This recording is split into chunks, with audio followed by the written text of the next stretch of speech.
Great, thanks. मुझे याद आ गया। Anyway, recording, it's recording now.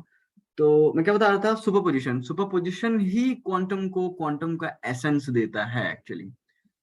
Classical में सब कुछ बढ़िया था, चीजों को अच्छे से एक्सप्लेन किया जाता था, बट जब बात एटॉमिक डायमेंशंस में गई, इलेक्ट्रॉन्स की बात हुई, और भी छोटे लेंथ स्केल में बात हुई, तब देखा गया कि क्लासिकल लॉज वहां पे फेल हो जाते हैं, एंड वहां पे आपको प्रोबेबिलिस्टिक लॉज डिफाइन करने पड़ते हैं, जो कि कुछ ऐसा सा कहता है कि आपके पास एक स्टेट होगा साय नाम का, जो कि आपको लिखना पड़ेगा सुपरपोजिशन ऑफ दो स्टेट्स पे। इसका मतलब कभी अगर आप उस स्टेट को देखोगे तो वो साई वन में आके गिरेगा, और कभी उसको आप देखोगे तो साई टू में गिरेगा। गिरेगा का मतलब है कि कभी अगर आप उस स्टेट को देखोगे तो वो साई वन की तरह दिखेगा, और कभी आप उस स्टेट को देखोगे तो वो साई टू की तरह दिखेगा। इस चीज को, मतलब एक टाइम पे एक तरीके से दिखने को क्या कहते हैं, इसको कहते हैं collapse of the wave function. Okay, तो कहा जाता है collapse of quantum wave function. Collapse of wave function. अब वेव फंक्शन क्या है, अगेन ये जो स्टेट है इसी को वेव फंक्शन भी बोलते हैं। ओके,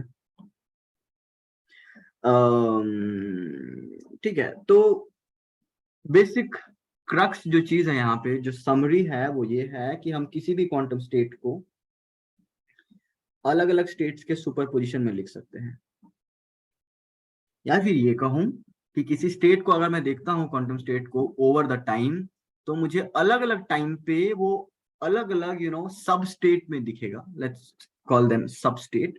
और इसी वजह से मैं उस पूरे स्टेट को अगर लिखने जाऊं, तो मुझे उन पूरे उसको एक समेशन के रूप में लिखना पड़ेगा उन सब स्टेट्स के ऊपर। मतलब अगर ये वाला बॉक्स है जिसका नाम लेट्स से ए है, और ए कभी मुझे बी की तरह दिखता है, कभी सी की तरह दिखता है, कभी डी की तरह दिखता है, तो मुझे अगर ए को डिस्क्राइब करना है तो मुझे मुझे ये बताना पड़ेगा कि वो कितनी बार बी की तरह दिखा। लेट्स से इसका नाम मैं, जितनी बार ये बी की तरह दिखा मैं उसको सी बी बता देता हूँ, कोफिशिएंट ऑफ बी। जितनी बार ये सी की तरह दिखता है मैं इसको सी सी बता देता हूँ, जितनी बार ये डी की तरह दिखता है मुझे सी डी बता देता हूँ। तो ये जो C B C C and C D हो गए, इनको हम अगेन क्या बोलते हैं, इनको हम बोलते हैं कोफिशिएंट। क्वांटम मैकेनिक के तौर पे बोलूं तो इनको बोलते हैं प्रोबेबिलिटी एम्पलीट्यूड। यहाँ पे मुझे थोड़ा सा संभल के चलना पड़ेगा क्योंकि मैं ज्यादा क्वांटम मैकेनिक्स में घुसना नहीं चाहता, बट आई थिंक इतना इंपॉर्टेंट है कि आप इस प्रोबेबिलिटी एम्पलीट्यूड को समझो। ओके, थोड़ा सा और कंप्लीटली मैं इस चीज को डिस्क्राइब करूं तो हम क्वांटम स्टेट्स को एक ऐसे सुपरपोजिशन में लिखते हैं कि सुपरपोजिशन जो है वो एक बेसिस स्टेट्स के ऊपर लिखा जाता है, superposition over a basis states. अब भला भाई इसका क्या मतलब हुआ? इसका मतलब कुछ ये है कि अ, जब मैं लिख रहा हूँ स्टेट को, साई को, ओवर अ कॉम्बिनेशन ऑफ, मतलब psi one, Sai to, Sai three, तो मुझे कोई क्वेश्चन कर सकता है कि भाई तूने तीन ही स्टेट क्यों लिया, psi one, Sai to, Sai three, Sai four क्यों नहीं, साई फाइव क्यों नहीं? तुम कैसे पता करते हो कि कितने वहां पे सब स्टेट्स होंगे, राइट? और उनका एम्पलीट्यूड क्या क्या होगा? उनका एम्पलीट्यूड एम्पलीट्यूड जानने के लिए आपको उसको बार बार देखना पड़ेगा। ठीक है, मैं एक स्टेट को लिया, मैं उसको 10,000 बार देखा, और फिर 10,000 बार तो मुझे पता चला कि 1,000 बार ये इस स्टेट पे आया है, इस सब स्टेट पे आया है, 2,000 बार दूसरे सब स्टेट पे आया है, ब्ला ब्ला, और अकॉर्डिंगली फिर मैं उनका एम्पलीट्यूड डिसाइड करूंगा। बट मोर इम्पोर्टेंटली, ये जो तीन यहाँ पे सब स्टेट्स हैं, psi one, Sai to, Sai three, जिनको मैं अदरवाइज बेसिस स्टेट्स बोलता हूं, ये सफिशियंट होने चाहिए साई को कंप्लीटली डिस्क्राइब करने के लिए। ऐसा नहीं होना चाहिए कि मतलब लेट्स से मैंने 10,000 बार देखा, उसमें से 100 बार क्या है, एक और स्टेट पे आके गिरा है, या फिर एक और वैल्यू उस स्टेट का आया है। तो भले वो 100 बार के लिए भी आया हो, मतलब भले इसका जो एम्पलीट्यूड है वो बहुत छोटा हो, तब भी मुझे उसको, उस साई फोर को भी इंक्लूड करना पड़ेगा वहां पे। तो मैं जो बोल रहा हूं, जो बेसिस स्टेट है, जो बेसिस स्टेट है वो कंप्लीट होना चाहिए। ठीक है, तो the basis states should be complete. इसको लीनियर अलजेब्रा के टर्म्स में थोड़ा सा और बोला जाए तो इसको मैं बोलूंगा कि the basis should span the quantum state. ठीक है, तो एक इंपॉर्टेंट पॉइंट तो ये हो गया कि बेसिस कंप्लीट होना चाहिए, और ये आपको दिस मेक सेंस राइट, क्योंकि मैं किसी कोई ऐसा एक स्टेट को नहीं छोड़ सकता, ऐसा एक सबस्टेट को नहीं छोड़ सकता जहां पे भी कि ये जो मेरा क्वांटम स्टेट है वो आके गिरता है कभी कभी, राइट मुझे सारे वो सबस्टेट को लेना पड़ेगा जिससे ये स्टेट बनता है। ऑल राइट, दूसरा चीज, ये सारे जो सबस्टेट हैं ये एक दूसरे से अलग होने चाहिए। मेरा कैमरा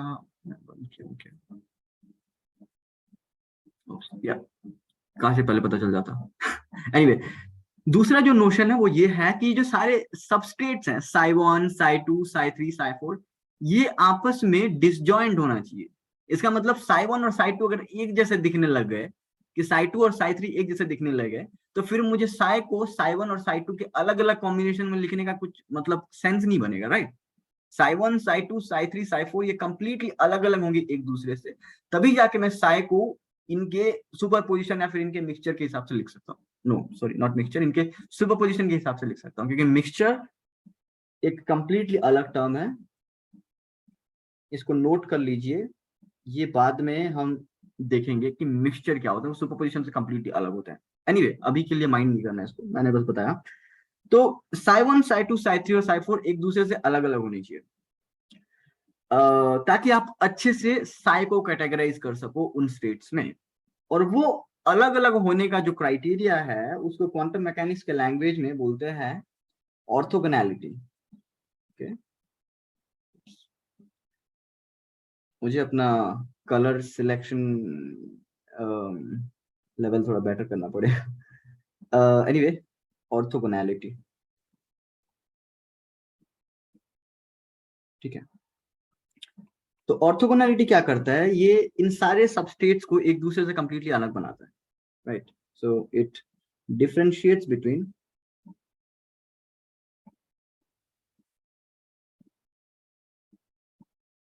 the substates।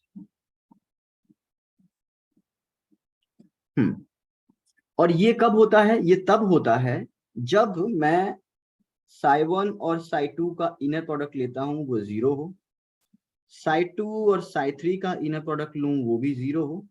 मतलब कोई भी साई n एक दूसरे साई एक दूसरे साई n के साथ अगर उसका मैं इनर प्रोडक्ट लेता हूं तो वो मुझे 0 होना चाहिए, ठीक है। और अगर मैं उसको खुद के साथ लेता हूं तो वो 1 होना चाहिए। ये दिखाता है कि दो स्टेट कितने अलग हैं एक दूसरे से। यहाँ पे मैं साई 1 और साई 2 जिनको मैं सबस्टेट बोल रहा था, अभी मैं खाली इनकी बात करूं, खाली उसको देखूं तो मैं उसको एक स्टेट की तरह कंसीडर कर रहा हूं। और यहाँ पे दो वैल्यूज हैं, एक तो अगर वो दोनों अलग अलग हों तो उनका इनर प्रोडक्ट 0 होना चाहिए, और वो दोनों अगर सेम हो तो उसका इनर प्रोडक्ट 1 होना चाहिए। और इस चीज को मैं थोड़ा सा सक्सेंट वे में या फिर बोलो थोड़ा सा और ब्रीफली कैसे लिख सकता हूं, मैं ऐसे लिख सकता हूं कि अगर साई आई और साई जे का मैं इनर प्रोडक्ट लेता हूं तो उसका वैल्यू डेल्टा आई जे होना चाहिए। और डेल्टा आई जे जिसको कि बोलते हैं क्रोनिकल डेल्टा, उसका क्या वैल्यू हो सकता है, उसका वैल्यू 0 हो सकता है और 1 हो सकता है। 0 तब होगा अगर I is not equals to जे, और 1 कब होगा जब आई इक्वल्स टू जे, ठीक है। तो ये जो दोनों कंडीशन है कि अगर स्टेट सेम हुआ तो उसका इनर प्रोडक्ट 1 होना चाहिए, और अगर वो दोनों स्टेट अलग अलग हुए तो उनका इनर प्रोडक्ट 0 होना चाहिए, राइट। तो ये क्या डिफाइन करता है, ऑर्थोगोनैलिटी को डिफाइन करता है। This is the orthogonality of the states. Okay, Sai Sai ji. Yes, any question अभी तक, किसी को कुछ डाउट है तो, जितना बताया मैंने। Nothing from my side. Great. I hope nothing from other side as well. अनुराग कुछ है पूछने को? No, it's okay. All right. Lipsa, do you have anything to ask? No. Great. ठीक है, फिर मैं आगे बढ़ता हूँ यहाँ पे। हमने ऑर्थोगोनैलिटी की बात की, एंड आई गेस वो सबको थोड़ा सा क्लियर हुआ। वो सबको थोड़ा सा क्लियर हुआ? नेक्स्ट एक और इम्पोर्टेंट सा चीज है जो कि मैं बातों बातों के बीच उसको क्लियरली मेंशन करना भूल गया, वो है completeness.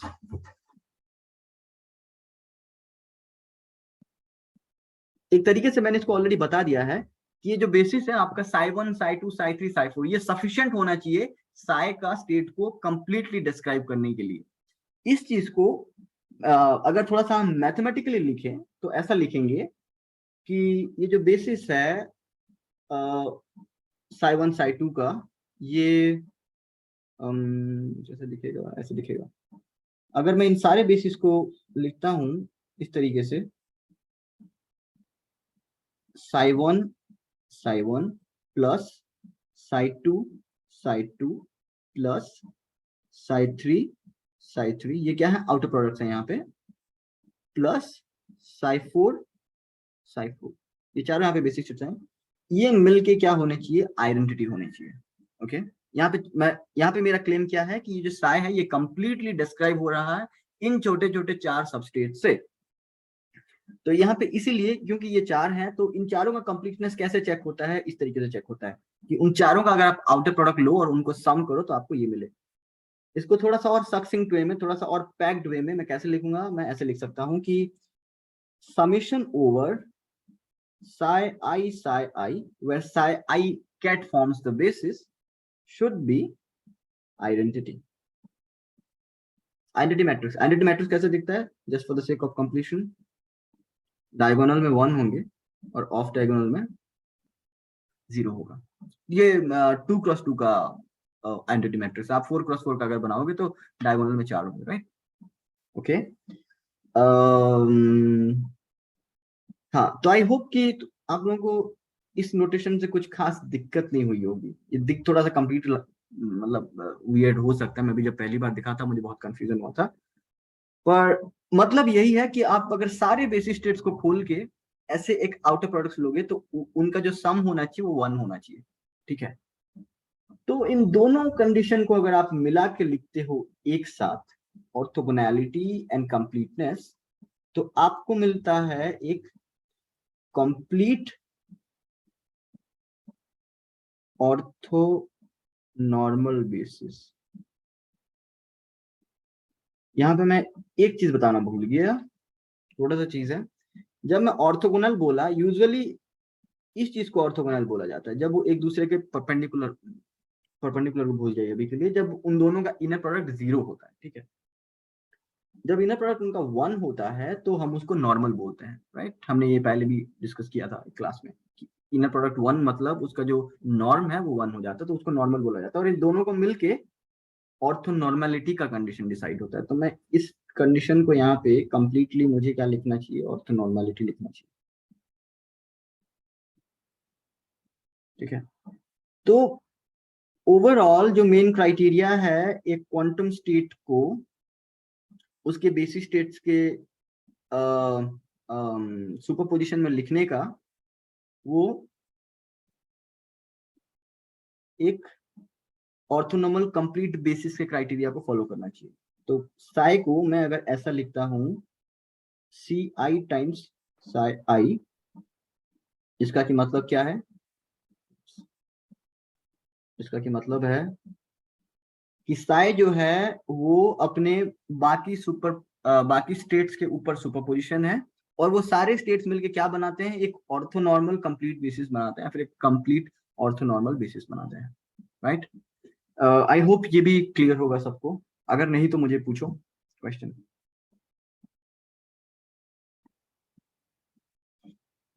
Cool? No, it's clear. Perfect. So versus अब बात I है, have a comment या here, श्योर पूछो। like the summation over I, psi I. The first one is cat and bra, where you have written equal to identity. The second subscript looks like 1. Yes, So it may create confusion. Yeah. Thank you, correct करता हूँ मैं। कौन सा लिया था? हाँ, बढ़िया।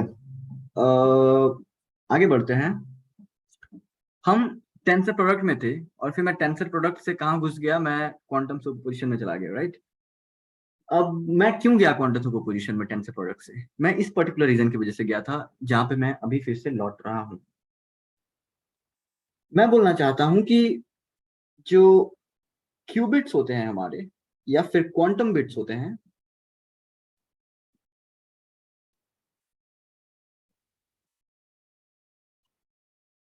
वो दो बेसिक स्टेट्स में ही डिफाइन हो जाते हैं। ठीक है, मतलब C0 psi1, इसको psi0 लिखता हूं, और C1 psi1। ठीक है, एक क्यूबिट को डिफाइन करने के लिए सिर्फ दो बेसिक स्टेट्स की जरूरत पड़ती है। ठीक है,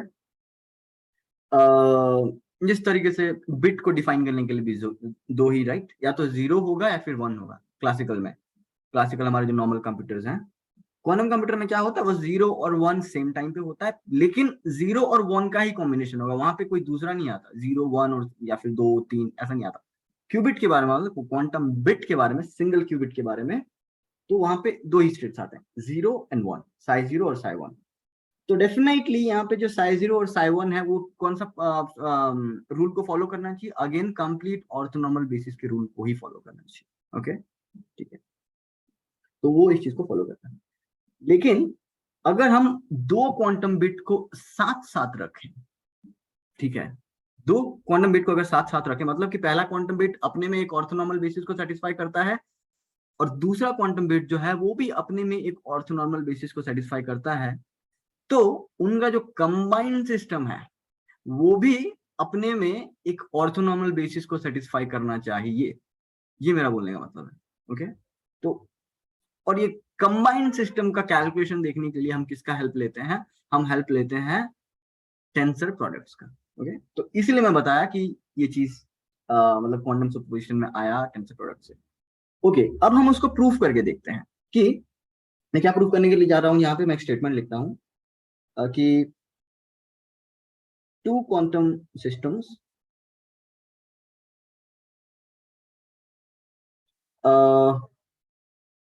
described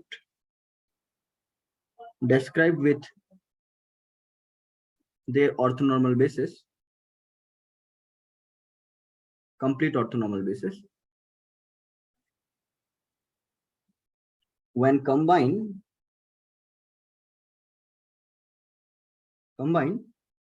create a new orthonormal basis.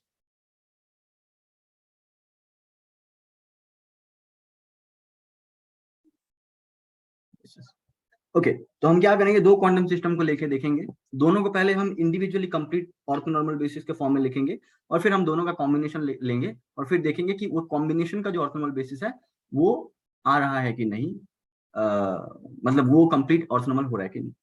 ठीक है, तो पहले हम एक क्वांटम बिट के लिए एक अच्छा ऑर्थोनॉर्मल बेसिस ढूंढ के देखते हैं।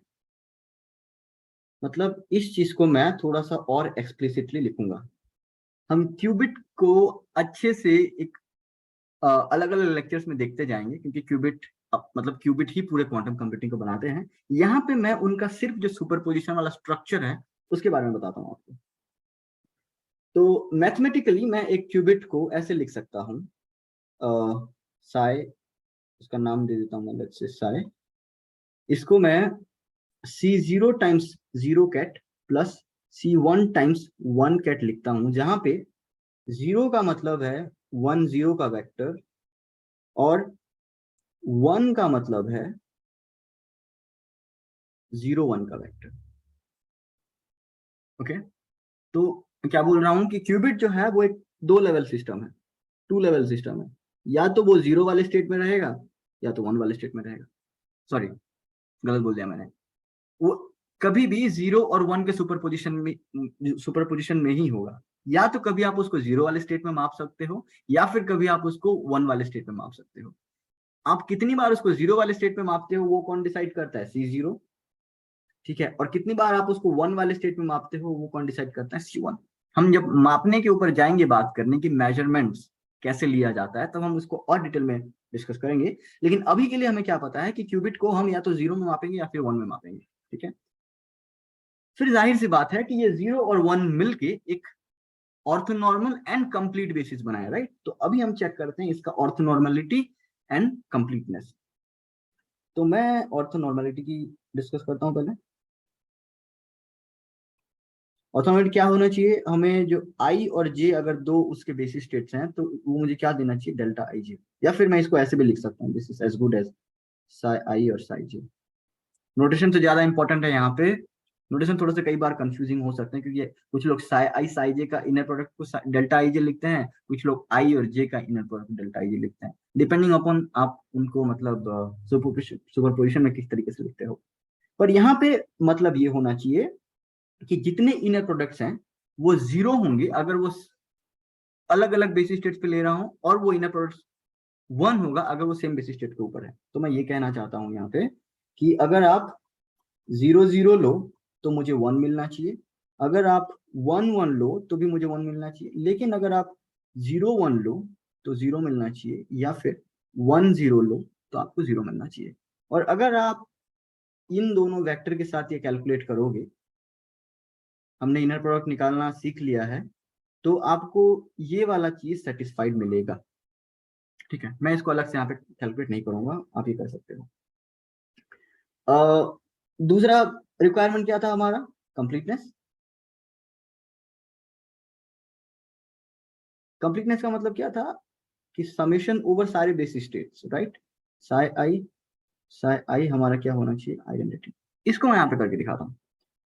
तो यहाँ पे हमारे दो बेसिस स्टेट्स हैं, राइट। 0 कैट है एक बेसिस, और दूसरा बेसिस क्या है, 1 कैट, राइट, बेसिस स्टेट। तो मैं इसको अगर खोल के लिखूंगा तो मेरा कंप्लीटनेस के लिए क्या होना चाहिए कि 0 0 प्लस 1 1 जो है ये मुझे कितना देना चाहिए, आइडेंटिटी देना चाहिए, राइट। करके देख लेते हैं। 0 कैट क्या था, 0 कैट था 1 0, राइट। और 0 ब्रा क्या होगा, 1 0। 1 और 0 का जो कॉम्प्लेक्स कॉन्जुगेट है वो भी 1 और 0 ही होंगे क्योंकि रियल नंबर्स हैं। 1 1 के केस में क्या होगा, 0 1 था और फिर ये 0 1 है।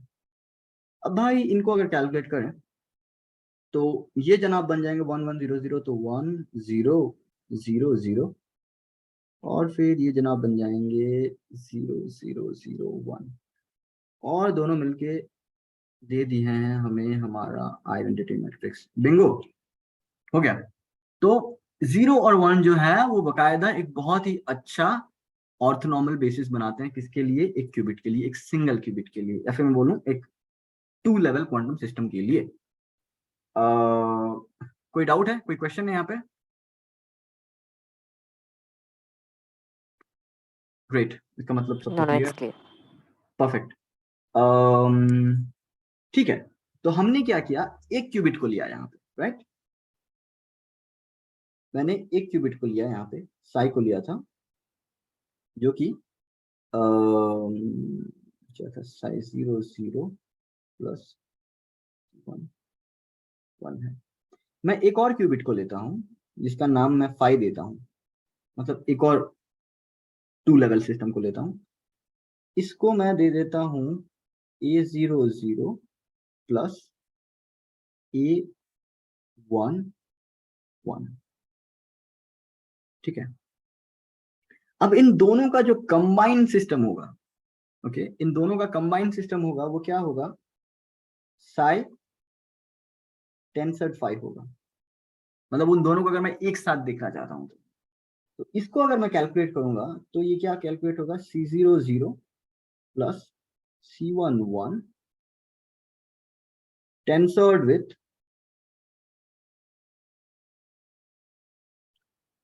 A0 0 A0 0 plus A1 1। A0 और A1 बेसिकली क्या बताते हैं, A0 A1 C0 C1 की उनका जो प्रोबेबिलिटी है वो एम्पलीट्यूड कितना है, प्रोबेबिलिटी का एम्पलीट्यूड क्या है, या फिर ये कहो कि 0 पे कितनी बार वो आ रहा है, 1 पे कितनी बार वो आ रहा है। ठीक है, उनका एग्जैक्ट वैल्यू से हमें कुछ खास मतलब नहीं है अभी। अब भाई इस टेंसर को कैलकुलेट कैसे करेंगे, देखिए ये यहाँ पे जो बीच में जो प्लस साइन है ये इसके ऊपर डिस्ट्रीब्यूट हो जाता है। कहने का मतलब ये है कि मैं इसको ऐसे कैलकुलेट करूंगा।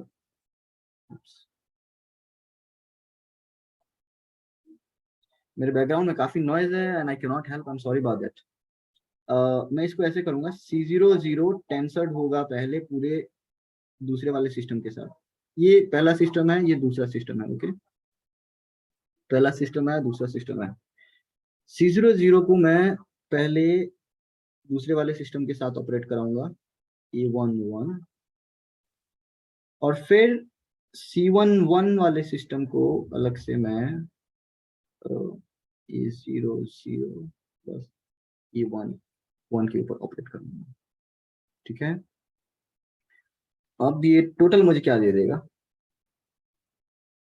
अब मैं सबसे पहले इसको अप्लाई करूंगा यहाँ पे, राइट? तो C0 E0, क्योंकि ये नंबर्स हैं, और फिर 00, राइट? अब ये देखिए यहाँ पे एक टेंसर प्रोडक्ट है, ये मैं इसको नहीं लिख रहा हूँ अभी के लिए, जस्ट जगह बचाने के लिए, या फिर मैं लीजिए C0 A1 0 1। आप समझिए कि अगर कुछ नहीं लिख रहा हूँ तो बेसिकली टेंसर प्रोडक्ट ही है। तो क्या है, C1 A0 1 0, और फिर C1 A1 1 1। अच्छा, तो मैं इसको थोड़ा सा सक्सिंक्ट में एक ऐसा लिख देता हूँ, C और 0 को, इन दोनों को मिला के लेट्स से मैं B0 लिख दे रहा हूँ यहाँ पे। ठीक है, B0, फिर ये, और इन दोनों को मैं ऐसे भी लिख सकता हूँ 0 0। ओके, C0 और A1 के कॉम्बिनेशन को मैं इसको लिख देता हूँ B1, या फिर B01 कर देता हूँ, ऐसे लिख देता हूँ B00, ये B01 हो गया, 01, इसको मैं लिख देता हूँ B10। ये जस्ट एक कोफिशिएंट है, राइट? तो बस मैं एक छोटा सा नोटेशन दे रहा हूँ 10, और आखिरी वाले को मैं लिख देता हूँ B1111। तो अगेन हम देख रहे हैं यहाँ पे कि भाई जो मेरा कंबाइंड सिस्टम बनता जा रहा है, ये जो कंबाइंड सिस्टम है, दो दो इंडिविजुअल सिस्टम का, उसका जो स्टेट आ रहा है, बेसिक स्टेट, वो इन चारों को लेके बन रहा है, राइट? तो ये चारों मिलके हमें क्या देने चाहिए? एक ऑर्थोनॉर्मल बेसिस देने चाहिए। तो क्या है कि 0 0 0 1 1 0 एंड 1 1, ये जो सेट है should form an orthonormal, complete orthonormal basis, और यही हम प्रूव करना चाह रहे थे, राइट? इसके लिए हमें पहले देखना पड़ेगा कि ये 0 0 0 1 1 0 और 1 1 दिखते कैसे हैं। तो 0 0 कैसा दिखेगा भाई? 0 0 ऐसा दिखेगा, 0 और 0 का टेंसर ही है ये, राइट? तो ये 1 0 टेंसर 1 0, बोले तो 1 0 0 0 हो जाएगा ये। इसको हम पहले भी कैलकुलेट कर चुके हैं, इस तरीके का कैलकुलेशन।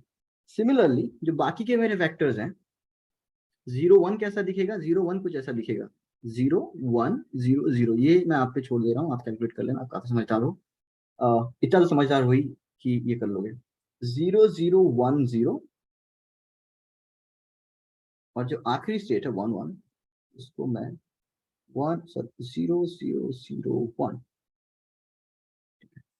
तो अब आप गौर फरमाओगे कि ये जो चार हैं मेरे नए स्टेट जो बने, जो कि 2 क्यूबिट के लिए हैं, क्योंकि हम सिंगल सिंगल के 2 क्यूबिट लिए, लाइक ये अपने में क्या फॉर्म करनी चाहिए? एक कंप्लीट ऑर्थोनॉर्मल बेसिस फॉर्म करना चाहिए। And this I would leave you as an exercise to prove. मतलब कि आप अगर कैलकुलेट करोगे तो देखोगे 0 0 0 0 कितना होगा? 1 होगा, 1 1 1 1 कितना होगा? 1 होगा। बाकी के जितने कॉम्बिनेशन है 0 0 को बाकी के जो 3 स्टेट्स के साथ लोगे, मतलब कौन कौन से स्टेट्स हैं? 0 1 हो सकता है, या फिर 0 0 को मैं 1 0 के साथ ले सकता हूँ, या फिर 0 0 को मैं 1 1 के साथ ले सकता हूँ। ये तीनों क्या हो जाएंगे? 0। तो बाकी के जितने भी कॉम्बिनेशन हैं सब क्या देंगे? सब 0 देंगे इनके अलावा। तो आप इस चीज को चेक कर सकते हो। दूसरा आप क्या चेक कर सकते हो? आप चेक कर सकते हो कंप्लीटनेस। ये यहाँ पे हो गया है ऑर्थोगोनैलिटी, ऑर्थोगोनैलिटी। जस्ट आप अपने बेसिक कैलकुलेशन के लिए इसको चेक कर सकते हो। दूसरा, कंप्लीटनेस के लिए आप क्या चेक कर सकते हो कि 0 0 0 0 प्लस 0 1 0 1 प्लस 1 0 1 0 प्लस 1 1 1 1 ये मिला के क्या देगा, आइडेंटिटी। पर ध्यान रहे यहाँ पे जो आइडेंटिटी वो कितना दिखेगा, वो बड़ा वाला आइडेंटिटी होगा, मतलब और यहाँ पे सारे एलिमेंट 0, सारे एलिमेंट 0, राइट। क्योंकि आप देखिए वेक्टर का साइज जो है वो 4x1 है, राइट। इसलिए जो आइडेंटिटी बनेगा वो 4x4 का बनेगा। Cool? ऑलराइट, तो आई थिंक अभी के लिए हम यहाँ पे रुकते हैं, पर आई होप कि टेंसर प्रोडक्ट और उसका जो एप्लीकेशन है 2 qubit सिस्टम में वो थोड़ा बहुत क्लियर हुआ होगा। कोई क्वेश्चन?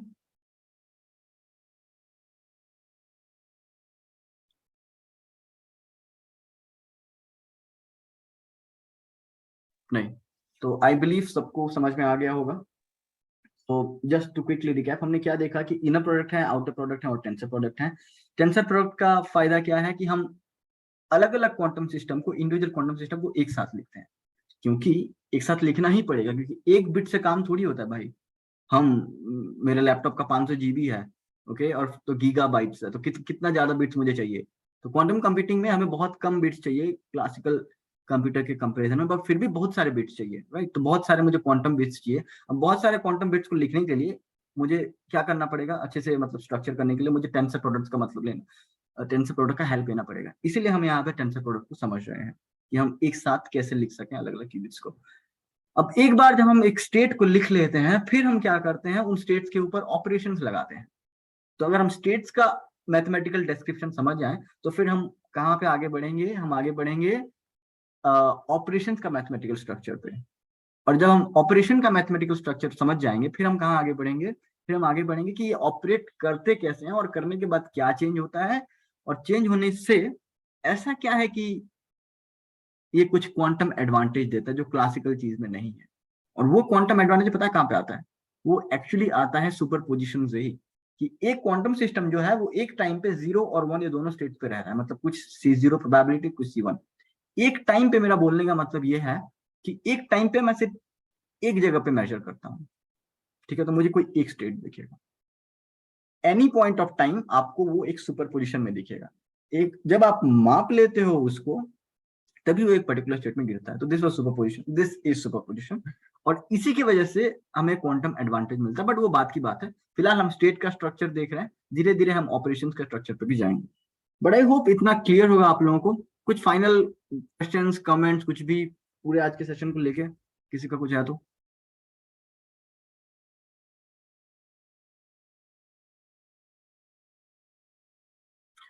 नहीं है? All right, then I think we are good to go, let's call it a day. आज यहीं पे रुकते हैं, ठीक है भाई लोग? Also Lipsa. Suhas, just a question. Sure, आपने जो आज पढ़ाया ना, उसका रिकॉर्डिंग आप थोड़ा भेज सकते हैं क्या? बिल्कुल बिल्कुल बिल्कुल, मैं रिकॉर्डिंग भेज दूंगा। ओके, ठीक है, thank you so much. No worries. Alright, फिर सबको बाय और good day guys. Bye bye. Bye. Bye. Bye.